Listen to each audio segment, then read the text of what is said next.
Carrot rice హెల్దీగా టేస్టీగా ఎలా తయారు చేసుకోవాలో చూద్దాం.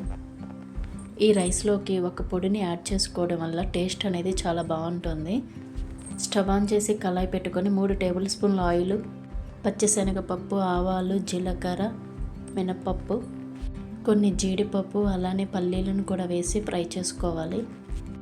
సన్నగా కట్ చేసిన ఒక ఉల్లిపాయ, 4 పచ్చిమిర్చి, పసుపు, కరివేపాకును వేసి కొంచెం సేపు వేగనివ్వాలి. ఇవి వేగిన తర్వాత క్యారెట్ని ఇలా తురుముకోవాలి. 4 క్యారెట్లు తీసుకున్నాను, ఇలా తురుము పెట్టుకోవాలి. ఈ తురుమును కూడా యాడ్ చేసుకొని కొంచెం సాల్ట్ వేసుకొని కొంచెం సేపు మగ్గనివ్వాలి. ఇలా మగ్గిన తర్వాత దీనిలోకి 1 టేబుల్ స్పూన్ కారం, 1/2 టేబుల్ స్పూన్ సాంబార్ పొడిని యాడ్ చేయాలి.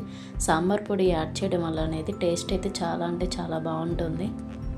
2 నిమిషాల పాటు మగ్గిన తర్వాత దీనిలో మనం ఉడికించిన అన్నంను వేసుకొని టేస్ట్కి సరిపడా సాల్ట్ని కూడా యాడ్ చేసుకొని కలుపుకోవాలి. ఈ రైస్ని లంచ్లో కానీ డిన్నర్లో కానీ చాలా సింపుల్గా చేసుకొని తినేసేయచ్చు.